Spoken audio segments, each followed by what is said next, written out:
شاہانہ داخلہ۔ جب وہ یروشلیم کے نزدیک زیتون کے پہاڑ پر بیت فگے اور بیت انیہ کے پاس آئے تو اس نے اپنے شاگردوں میں سے 2 کو بھیجا اور ان سے کہا کہ اپنے سامنے کے گاؤں میں جاؤ اور اس میں داخل ہوتے ہی ایک گدھی کا بچہ بندھا ہوا تمہیں ملے گا جس پر کوئی آدمی اب تک سوار نہیں ہوا، اسے کھول لاؤ، اور اگر کوئی تم سے کہے کہ تم یہ کیوں کرتے ہو تو کہنا کہ خداوند کو اس کی ضرورت ہے، وہ فی الفور اسے یہاں بھیج دے گا۔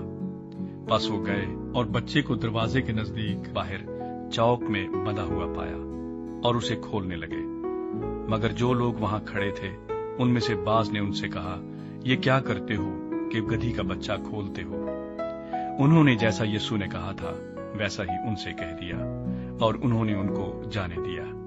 پس وہ گدھی کے بچے کو یسوع کے پاس لائے اور اپنے کپڑے اس پر ڈال دیے اور وہ اس پر سوار ہو گیا، اور بہت لوگوں نے اپنے کپڑے راہ میں بچھا دیے، اوروں نے کھیتوں میں سے ڈالیاں کاٹ کر پھیلا دی، اور جو اس کے آگے آگے جاتے اور پیچھے پیچھے چلے آتے تھے پکار پکار کر کہتے جاتے تھے، ہوشانا، مبارک ہے وہ جو خداوند کے نام سے آتا ہے، مبارک ہے ہمارے باپ داؤد کی بادشاہی جو آ رہی ہے، عالم بالا پر ہوشانا۔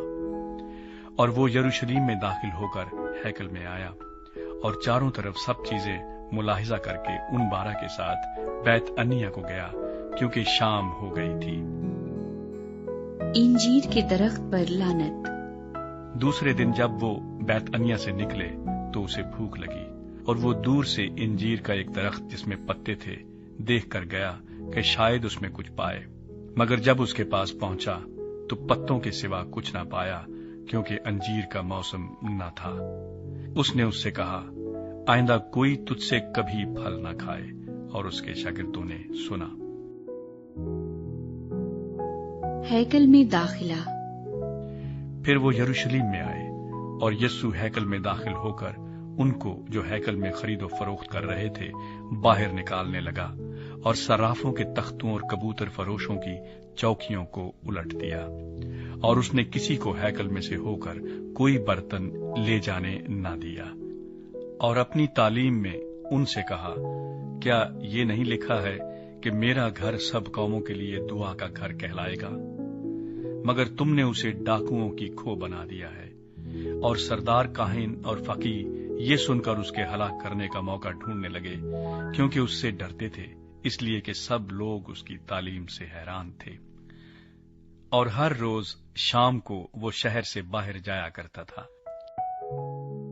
انجیر کے درخت سے سبق۔ پھر صبح کو جب وہ ادھر سے گزرے تو اس انجیر کے درخت کو جڑ تک سوکھا ہوا دیکھا۔ پترس کو وہ بات یاد آئی اور اس سے کہنے لگا، اے ربی، دیکھ، یہ انجیر کا درخت جس پر تو نے لعنت کی تھی سوکھ گیا ہے۔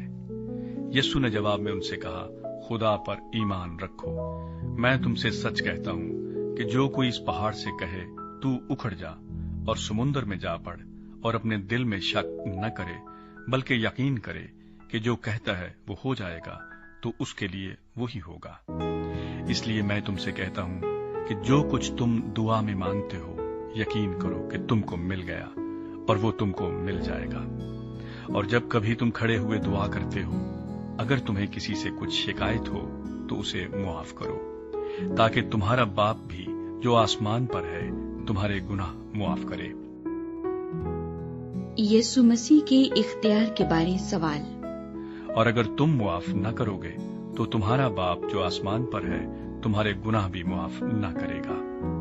وہ پھر یروشلیم میں آئے، اور جب وہ ہیکل میں پھر رہا تھا تو سردار کاہن اور فقی اور بزرگ اس کے پاس آئے اور اس سے کہنے لگے، تو ان کاموں کو کس اختیار سے کرتا ہے، یا کس نے تجھے یہ اختیار دیا کہ ان کاموں کو کرے؟ یسوع نے ان سے کہا، میں تم سے ایک بات پوچھتا ہوں، تم جواب دو تو میں تم کو بتاؤں گا کہ ان کاموں کو کس اختیار سے کرتا ہوں۔ یوحنا کا بپتسمہ آسمان کی طرف سے تھا یا انسان کی طرف سے؟ مجھے جواب دو۔